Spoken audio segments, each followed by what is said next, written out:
આપણે ગાજરનો હલવો બનાવીશું. તેના માટે આપણે 1 કિલો ગાજર લઈ લીધા છે. ગાજરને ધોઈ અને ત્યારબાદ એની ઉપરની પતલી છાલને આ રીતે નીકાળી અને ત્યારબાદ આપણે એને છીણી લેવાની છે.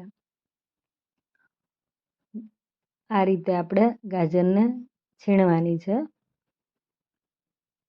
ત્યારબાદ આપણે એક પેનમાં 1 નાની વાટકી ઘી ઉમેરીશું.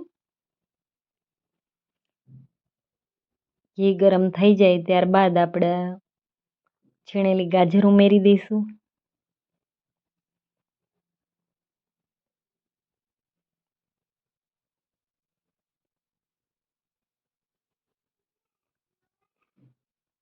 ઘી સાથે આપણે 5 થી 10 મિનિટ આ રીતે આપણે મિક્સ કરી અને શેકાવા દેવાની છે.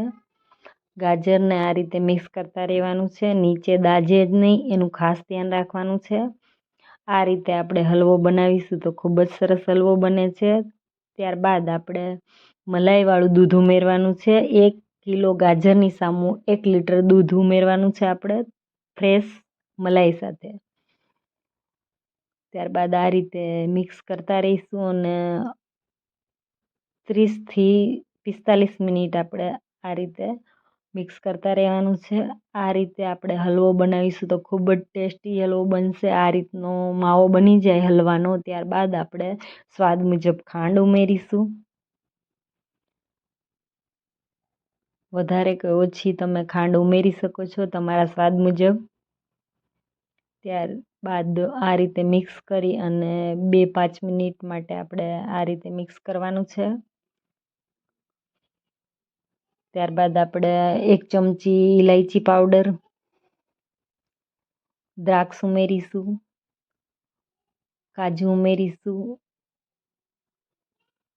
હલવામાં આપણે ખસખસ પણ ઉમેરી શકીએ. ત્યારબાદ 5 મિનિટ આ રીતે મિક્સ કરવાનું છે. આપણો ઓલમોસ્ટ હલવો તૈયાર થઈ જ ગયો છે. આપણે માવાની જગ્યાએ મલાઈવાળું દૂધ ઉમેર્યું છે એટલે કણીદાર જ હલવો બનશે આપણો.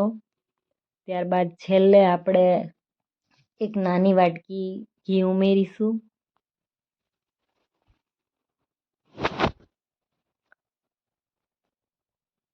આ રીતે હલવો બનાવીશું તો ખૂબ જ સરસ આપણો હલવો બનશે. આપણો હલવો તૈયાર થઈ ગયો છે.